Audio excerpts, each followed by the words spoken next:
Buenos días, de nueva cuenta estamos en un programa más de Cambio a Debate. Le agradecemos a ustedes la atención que nos brindan a este programa y el día de hoy trataremos un asunto que está tomando dimensiones realmente alarmantes en materia laboral en la Secretaría de Educación del Estado.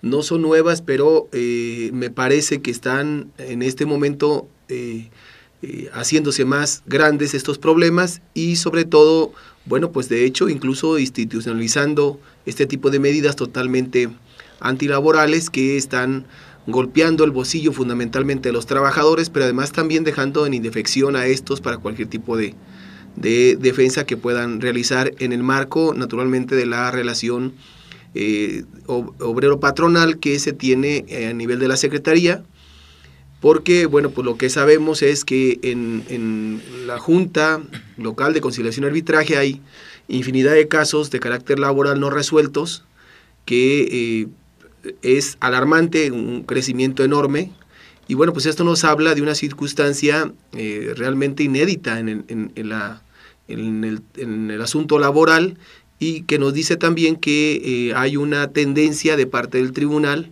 para hacer o alargar los procesos o emitir juicios en contra de los trabajadores, pero sobre todo que hay un hecho mucho más palpable, es que hay un incremento en las demandas de carácter laboral que los trabajadores vienen realizando a partir de la llegada de este gobierno. Nos acompaña el día de hoy el licenciado Víctor Carlos López Ruiz. Él fue durante mucho tiempo, muchos años, parte del equipo jurídico de la sección 18 del CENTE. En este momento litiga como abogado, está muy cerca de los asuntos de carácter laboral y bueno, pues vamos a iniciar con este programa. Te agradecemos la presencia aquí en Cambio Debate. Buenos días, licenciado Víctor Carlos. Hola, maestro, ¿qué tal? Muy buenos días, y pues es un gusto poder saludarlo personalmente y estar aquí con usted en su programa. Muchas gracias. Vamos de hecho de lleno al asunto. Mi primera pregunta, ¿cómo ve este gobierno en materia laboral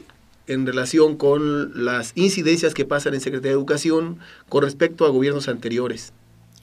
Bueno, pues es evidente, maestro Juan Pérez, que la determinación de este gobierno, desde el momento en que toma posesión el gobernador Fausto Vallejo, pues establece una serie de medidas que en efecto van en contra de los derechos de los trabajadores, pero que lamentablemente no es solamente una medida que pudiéramos considerar estatal, sino evidentemente nacional, a partir incluso de la designación de el licenciado Emilio Choyfet como secretario de Educación Pública. Pues se viene intensificando una serie de acciones que por supuesto van a golpear fuertemente los derechos de los trabajadores, concretamente los derechos de los maestros en todo el país.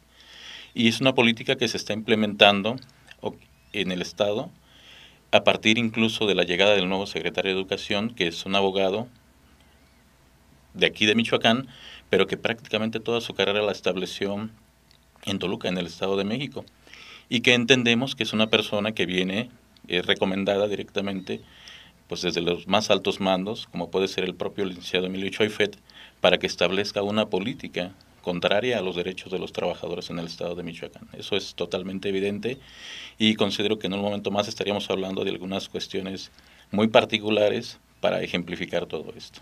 Muy bien, algo que a muchos compañeros les ha venido preocupando es la determinación de los funcionarios, porque es una política que los funcionarios vienen estimulando para que los trabajadores se jubilen sin ejercer su derecho prejubilatorio, como dice la ley del ISSSTE, ¿no? El trabajador tiene derecho a 3 meses de prejubilatorio para que el ISSSTE en ese entonces ratifique las posibilidades de que el trabajador se pueda jubilar con todas las garantías de la ley. Sin embargo, hoy en Secretaría te ahorras 3 meses de prejubilatorio y vas directamente a la jubilación con todos los riesgos que implica para el trabajador, en una medida que encuadraríamos, por decirlo así, de manera perversa en lo que hoy llama el gobierno una política de austeridad, ¿no? Así es. Lamentablemente la supuesta política de austeridad, profesor, se aplica en contra de los trabajadores. como en este caso, este ejemplo concreto de que en efecto ahora ya desaparece la figura de la prejubilación, que como lo sabemos era de un término de 3 meses, en el que los maestros se encargaban de hacer diversos trámites administrativos para lograr la misma, ahora de manera automática está desaparecida. En el terreno de los hechos ya la prejubilación no existe. Estos 3 meses, estos 90 días, obviamente entendidos como 6 quincenas, ya no son pagados. Y estamos entendiendo que en este momento hay una serie de renuncias incluso o de jubilaciones voluntarias por toda la política que viene en el sentido incluso de la desaparición de las plazas o heredar las plazas, como mal dicho se ha comentado, porque realmente no ha sido heredar propiamente las plazas, sino que evidentemente los trabajadores al jubilarse dejaban sus recursos en la Secretaría de Educación y algunos familiares en efecto podían acceder a prestar su fuerza de trabajo desempeñando propiamente actividades docentes, sino desempeñando actividades que su perfil les pudiera permitir. No era cierto esta cuestión de que las plazas se heredan, ¿no? Ok, bueno, porque también hay a nivel general un reconocimiento de que la mayoría de los sindicatos en sus contratos colectivos, y hablo de los que están sujetos a contrato colectivo del apartado A, tenían una cláusula o una serie de cláusulas en donde el patrón concedía la posibilidad de que el sindicato pudiera hacer propuestas a los puestos de trabajo que quedaran vacantes, con la condición naturalmente de que cumplieran el perfil para el puesto, que esto es lo que tiene que exigir la autoridad. En el caso del CENTE y la Secretaría de Educación Pública, sabemos que hay establecido un compromiso entre ambas instituciones para que el 50% de los recursos vacantes sean a propuesta de las autoridades y el 50% sea propuesta del sindicato. Esto era hasta hace muy poco. Bueno, hoy cambian las reglas, se supone que todo el mundo va al concurso, que eso es lo que está por venirse, ¿no? Y bueno, se genera este tipo de circunstancias. Pero a mí lo que me preocupa es esto después que entre en vigor la ley, porque naturalmente está la publicación en función de los famosos 6 meses que tiene de gracia el transitorio para que los propios diputados puedan elaborar la ley reglamentaria para que haga posible la aplicación de las modificaciones al artículo 3º constitucional. Pero después de eso, y si sigue esta práctica de escamotear el derecho de la prejubilación, ¿qué tienen que hacer los trabajadores? Por supuesto, maestro, en efecto, como lo comentaba usted, es un derecho que se consagra en la ley del ISSSTE. Los trabajadores tendrían que demandar el cumplimiento de esta determinación de estos derechos ante los tribunales de conciliación y arbitraje. Lamentablemente, y no somos ciegos a este hecho, los presidentes de los tribunales de conciliación y arbitraje y o de las juntas de conciliación y arbitraje en el Estado y en el país, pues son designación de los ejecutivos del Estado. Es decir, en este caso de los gobernadores y en el caso de la Junta Federal de Conciliación y Arbitraje, pues incluso del propio presidente de la República.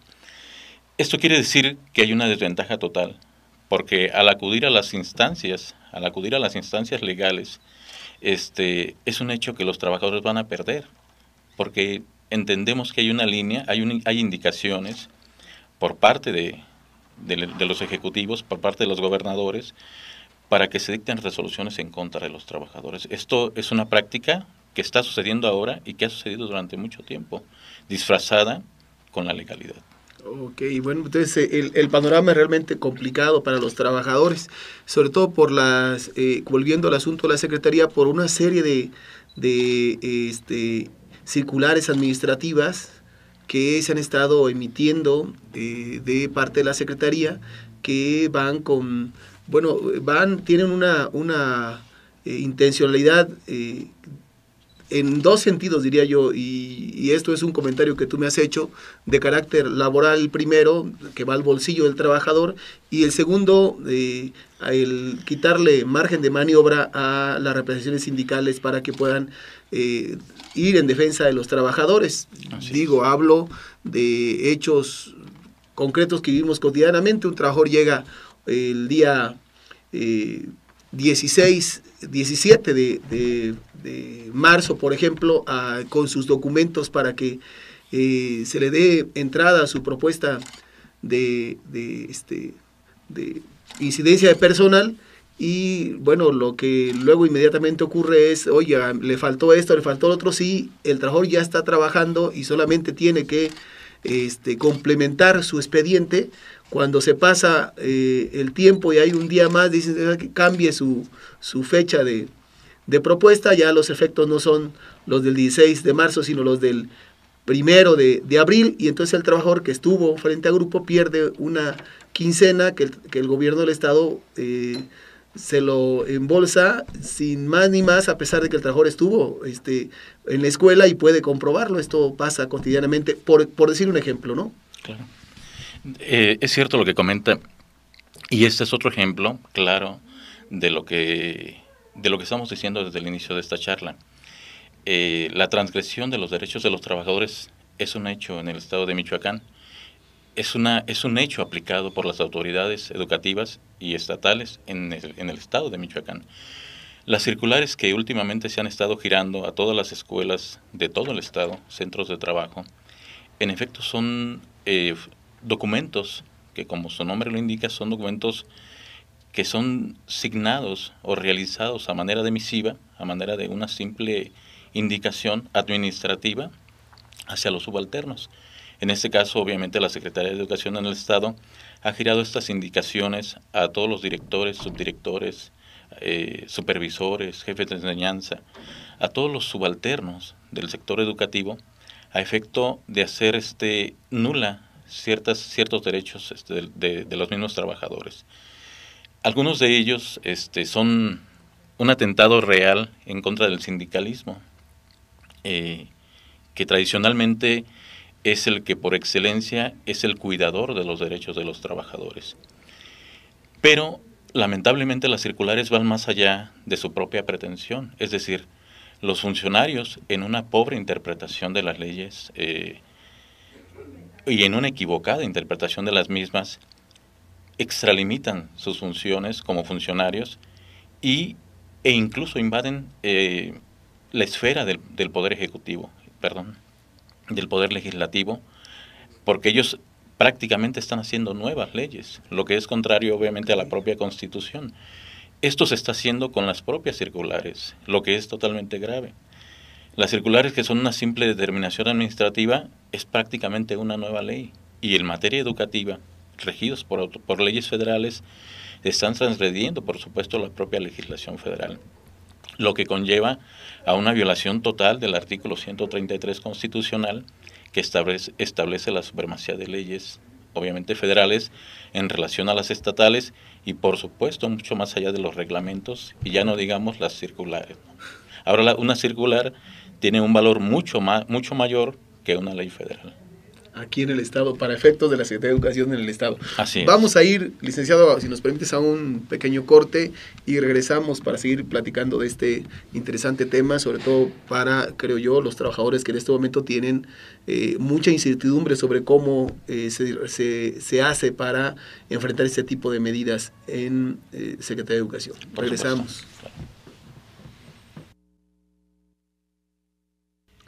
Regresamos de nuevo a Cambio a Debate con este interesante tema de la política laboral que se aplica ahora en Secretaría de Educación a partir de la llegada del gobierno de Fausto Vallejo Figueroa y una serie de medidas que se han venido tomando que naturalmente evidentemente golpean a los trabajadores y golpean también a la instancia que los representa, que es el sindicato. Volvemos con el licenciado Víctor Carlos. Estábamos con las famosas circulares, que hiciéramos que nos comentaras algunas de ellas que se han emitido por parte de Secretaría. Bueno, pues en efecto son una serie de circulares, son bastantes. No todas son tan del conocimiento de la generalidad del magisterio, salvo las que obviamente detentan en contra de sus derechos. Una muy concreta que es la que más llama la atención actualmente, es la circular, parece que la número 15, que determina que todos los trabajadores comisionados en los sindicatos tienen que pedir permiso sin goce de sueldo por el tiempo que dure la comisión sindical. Lamentablemente entendemos y sabemos que en Michoacán el sindicato no es un organismo que maneje recursos económicos suficientes como para poder hacer frente a una nómina de todos los trabajadores que pueda comisionar o que tiene comisionados. En tal virtud, sería ineficaz la existencia del propio sindicato. Es decir, están golpeando con la supuesta normatividad, porque esa es la palabra favorita de los funcionarios en la Secretaría de Educación, que ni siquiera ellos mismos conocen, y mucho menos conocen qué artículos de manera concreta son los aplicables para cada caso. Pero todos manejan con mucha sabiduría el término de está en la normatividad, y acógete a la normatividad, y revisa la normatividad, cuando las mismas circulares, como lo comentaba hace un rato, no obstante que vienen supuestamente fundadas con una serie interminable de artículos que determina el propio secretario de Educación, realmente al revisar cada uno, no está fundado ni motivado el motivo de la circular que están emitiendo, en este caso muy concreto, el de que los trabajadores de la educación comisionados a un sindicato tengan que pedir una licencia sin goce de sueldo. Esta es un atentado total contra el sindicato. Y bueno, no es de extrañarse, porque la realidad es que la política es contra los trabajadores. Estamos hablando, por supuesto, en este caso de los compañeros maestros, estamos hablando de los que se encuadran o nos encuadramos en el apartado B del artículo 123 constitucional, que es a donde pertenecemos legalmente. Ok, en este caso lo que está tratando de hacer la Secretaría de Educación es vulnerar la representación sindical que se tiene ante ellos. Y digo, para que la gente lo sepa, la mayoría de los sindicatos a la hora de negociar sus condiciones generales de trabajo, de negociar, en este caso, del apartado B, pero de negociar incluso también su contrato colectivo, establecen la viabilidad sindical y se establece este tipo de condiciones. Digo, si es aplicable al CENTE, en este caso en Michoacán, debería ser aplicable a todos los sindicatos existentes en el país que por historia han mantenido esta circunstancia en todos los sindicatos. Yo creo que la historia sindical no se puede borrar y me parece que efectivamente estamos hablando de un atentado contra las representaciones sindicales en el país, contra la vida sindical. Así es, maestro. De hecho, en este momento no debemos dejar de lado la exposición de motivos de la reforma educativa. En la exposición de motivos, la figura del maestro es una figura totalmente desprestigiada. Por tal motivo, argumentan ellos, es la necesidad de la supuesta reforma educativa, cuando en realidad es realmente una reforma evaluativa. Pretenden evaluar al magisterio. Obviamente quien no acredite los exámenes, pues por supuesto que van a ser despedidos. A esto se refiere la palabra permanencia incluida por el Senado en esta reforma que se acaba de aprobar. Sí es grave lo que está sucediendo. La reforma laboral, también aprobada muy recientemente, uno de sus puntos fundamentales, uno de los ejes fundamentales es quitar el principio de la inamovilidad. Es decir, anteriormente un trabajador de los encuadrados en el apartado A de cualquier empresa privada tenía que mostrar o dar una causa justificada para que pudiera ser despedido. Actualmente ya no es necesario. Actualmente eso solamente basta la voluntad del patrón para despedirlo, y él no tendrá derecho más que a alguna indemnización, pero no tendrá la posibilidad de acudir a los tribunales del trabajo para defender sus derechos. Eso es muy grave. A ver, yo lo comento a nivel de la Secretaría. Hay inamovilidad para efectos también del trabajo, también está considerado en la reglamentación laboral, pero lo que a mí me preocupa es, porque naturalmente le van a buscar,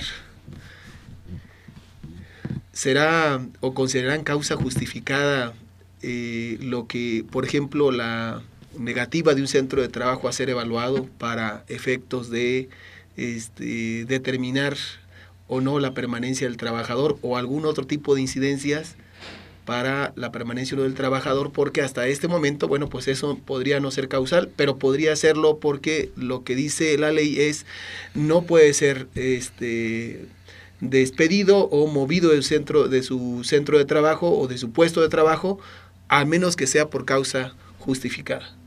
En efecto, maestro, esto es así, tiene razón.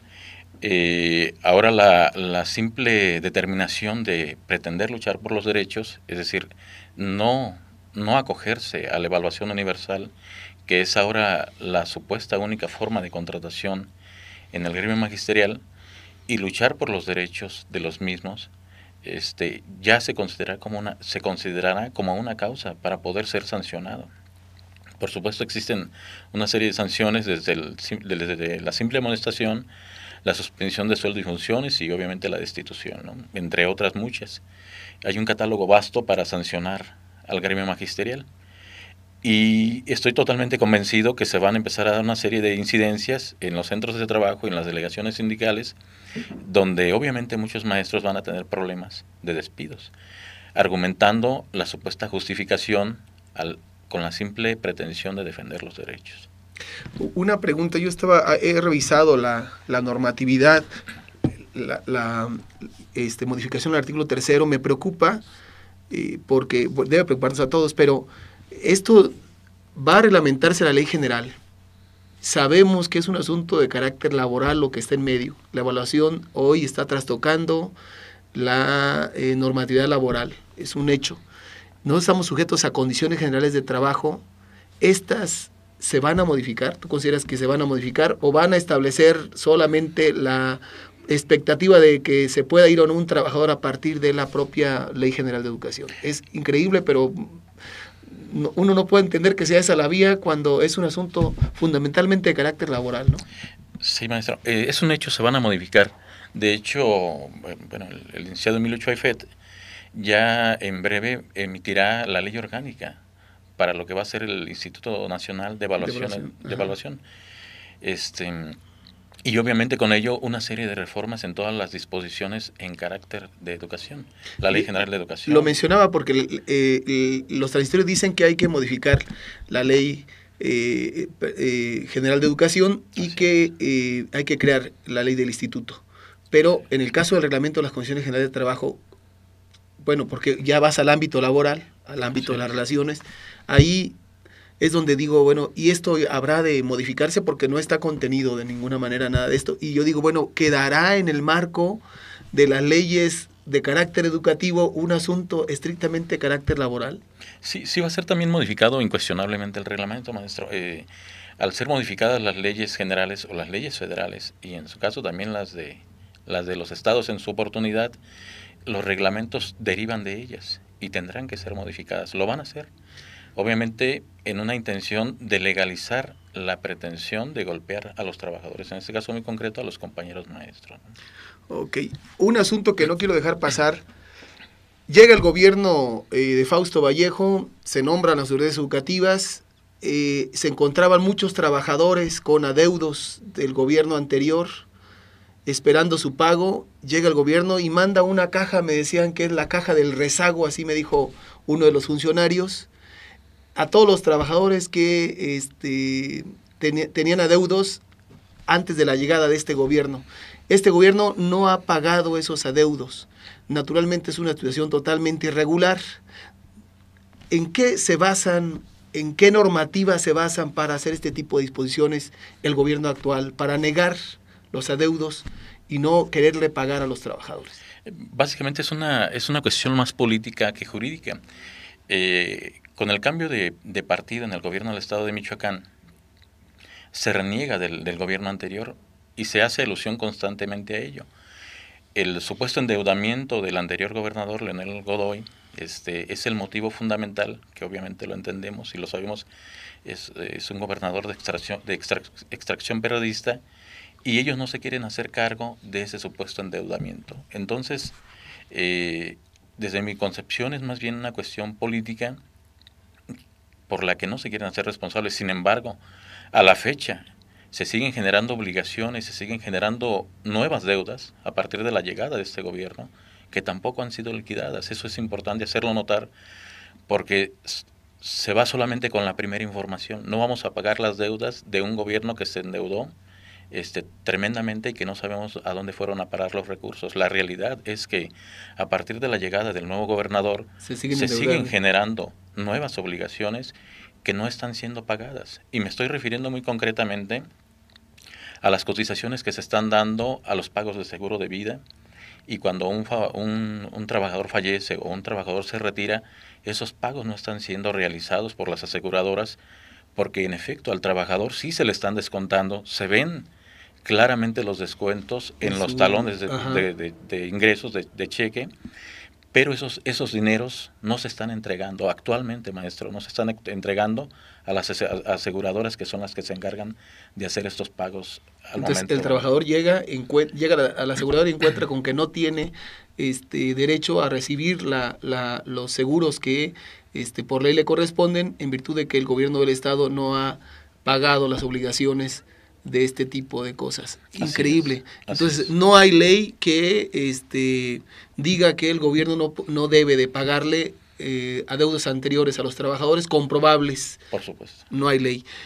Lo digo porque en una plática con el subsecretario de Administración me decía, hay una determinación administrativa de la Secretaría de Finanzas para no pagar ningún adeudo después de 45 días de realizado el trámite. Puede emitirse esta circular, pero naturalmente está al margen, como tú lo decías, de cualquier derecho del trabajador. El trabajador tiene que exigir el pago y tiene que pagársele porque lo ha devengado, si es que lo demuestra naturalmente, y me parece que este tipo de determinaciones son realmente graves. Son totalmente graves, maestro. En efecto, los trabajadores tienen la posibilidad de acudir a los tribunales, en este caso incluso hasta denuncias penales, en contra de los funcionarios, en contra del secretario de Finanzas, en contra del secretario de Educación, incluso en contra del propio gobernador, que esto puede sonar muy absurdo, pero la realidad es que quien está reteniendo los pagos actualmente es el actual gobierno. Y el Código Penal establece esta actitud como un delito. En efecto, los trabajadores pueden acudir a las instancias legales, no solamente ante las juntas de conciliación o ante los tribunales de conciliación arbitraria, sino directamente a un juicio de carácter penal. Totalmente, maestro. Ok, comento esto porque, digo, hay trabajadores que tienen 3 años que no pueden cobrar, que les informan una cosa y otra, que los cargan vuelta y vuelta, y que finalmente lo que nos hemos dado cuenta es que ahí está su trámite, está abandonado, almacenado, empolvándose, esperando no sé qué cosa, alguna determinación política o no sé qué, pero siguen al trabajador engañándolo sin decirle exactamente lo que está pasando con su caso. Me parece que ahí también se obra de mala fe contra el trabajador. Hay infinidad de casos, no estamos hablando de 5 o 10 casos, hay infinidad de casos, y como tú decías, casos nuevos que se han venido acumulando todavía del año pasado, a término del año pasado, que me consta no han podido pagar por circunstancias que no le corresponde al trabajador tener que pues soportar, porque de eso precisamente vive de su trabajo, ¿no? Así es. Y realmente las circulares, las determinaciones como esta tan absurda del secretario de Finanzas de no pagar trámites con antigüedad mayor de 45 días, prácticamente se pueden calificar como simples ocurrencias, ¿no? Que están totalmente más allá del derecho y que por supuesto son determinaciones totalmente absurdas, no tienen ningún sentido legal y es un desconocimiento total de la ley por parte de quien se atreve a hacerlas y a publicarlas y a intentar que se hagan válidas en el estado de Michoacán, obviamente en detrimento de los trabajadores. Esto es muy lamentable. Y es de risa, hoy inicia el trabajador, presenta sus documentos hoy y puede ser que en 45 días todavía no termine su trámite y ya le estén negando el derecho. Por supuesto que cobro. Sí, así es, maestro. Y por supuesto que en 45 días no lo va a terminar. Yo estuve acompañando el año pasado a una persona que tuvo la posibilidad de obtener un ascenso y el trámite se tardó cerca de 8 meses. Entonces, es absurdo, no lo van a hacer en 45 días porque además, por otro lado, me tocó verlo, me tocó vivirlo y estoy totalmente claro que hay una indicación hacia los funcionarios, hacia las secretarias, hacia el personal administrativo de la Secretaría de no agilizar los trámites. Esto es totalmente cierto. Ok, vamos a de nuevo cuenta un corte, regresamos para las conclusiones de este interesante tema. Gracias, Liceo. Bueno, pues hemos regresado ya nuevamente a este programa de Cambio de Debate. Les queremos comentar que el tema es un tema que puede darnos para varios programas. Vamos a tratar de darle continuidad y bueno, pues vamos a entrar al momento de las conclusiones. ¿Qué podríamos decirnos para efecto de conclusiones? Caracterizar esta política que se inaugura con el gobierno del Estado y naturalmente con el gobierno federal, ¿no? Yo creo que es totalmente claro el panorama, maestro. ¿A qué me refiero? Yo creo que los maestros tienen que ocuparse, los maestros tienen que informarse en este momento, más que nunca. Yo creo que desde que se estableció el movimiento democrático en el Estado, hace ya muchos años, hace más de 20 años, si no mal recuerdo, en el 89, así es. Donde usted fue uno de los protagonistas, entre otras muchas personas, que bien recuerdo. Yo creo que este es un momento donde los maestros tendrían que informarse, preocuparse y empezar a entender en una unidad. Yo creo que esto es fundamental.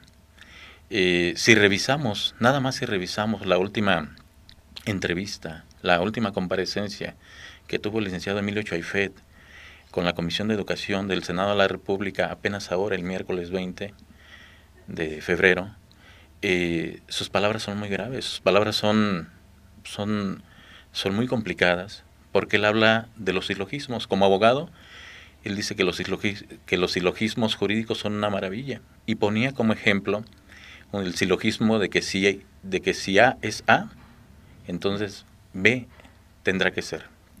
Es decir, si un maestro, porque así lo decía, si un maestro no trabaja, entonces no se le paga. Esa es una determinación total de transgredir los derechos de los trabajadores de la educación y sobre todo de acabar con el sindicalismo a nivel nacional. Esto es una lectura totalmente clara. Por eso creo que los maestros deberíamos en este momento preocuparnos y hacer un llamado a la unidad. Hay una persona en el Estado que tiene la facultad de hacerlo, que es el secretario general de la sección 18, que creo que en este momento tendría que empezar a pensar en esta posibilidad, de llamar a todos los grupos, de llamar a todas las expresiones democráticas que compartan el mismo ideal, porque yo entiendo que hay varias por ahí disgregadas, y yo creo que ese sería el momento de empezar a acordarse de los viejos amigos y entender que hay un enemigo más poderoso que la soberbia y que el falso orgullo y los supuestos traidores a los que ellos denominaron así en su momento, ¿no? Yo creo que eso es importante porque, insisto, todas las reformas educativas en realidad van contra el sindicalismo. Una figura clásica, una figura de defensa total de los trabajadores, y lo dijo en esa misma comparecencia el licenciado Emilio Choyfet. Palabras muy preocupantes. El sindicato está para defender los derechos de los trabajadores del apartado B del artículo 123. Pero, inmediatamente después, agrega, solamente se va a escuchar a los maestros que el Estado determine que se va a escuchar. Las políticas educativas ahora las va a determinar el Estado. Es decir, las formas de contratación, las formas de establecer las nuevas formas de regulación del trabajo son a partir del Estado y lo que el propio Estado puede determinar. Yo creo que sí, que hay una embestida brutal contra el sindicalismo, contra la representación de los trabajadores y por ende, naturalmente, contra el trabajo. También comparto que es necesario la unidad hoy, que es hora de convocarse a eso, y me parece que esa es la única posibilidad que los trabajadores tenemos para sortear este momento de riesgo. Hay algunas personas, y esto quiero tocarlo aquí, que podrían decir que bueno, pues lo que se está diciendo amparados en la ley. Lo que habrá que decir también que hay tipos de ley, momentos de ley. Por ejemplo, habría que decirlo que ha habido en países en donde prácticamente los derechos humanos se convierten en cuestiones prescritas por la propia ley cuando los gobiernos son dictatoriales. El caso de los gobiernos dictatoriales del sur de Sudamérica hace años, bueno, pues naturalmente son muy claros, es decir, de acuerdo al tipo de gobierno es el tipo de leyes, y aquí no podemos decir que estemos hablando de una ley que naturalmente respeta los derechos, y creo yo que este pleito de los trabajadores de educación no solamente se va a llevar a cabo aquí en términos legales, porque en términos políticos tiene que ser aquí, legales, sino que tendría, yo creo que al final acabar yendo a los tribunales internacionales, porque me parece que la embestida tiene este rango y este nivel. Licenciado, te agradecemos mucho la primera visita que nos haces a este programa. Esperamos tenerte con nosotros en otros momentos porque, insisto, el tema da para mucho más, y le agradecemos mucho al público por su presencia con nosotros. Muchas gracias. Yo le agradezco a usted, maestro. Hasta luego, nos despedimos y nos vemos en otra emisión de Cambio Debate.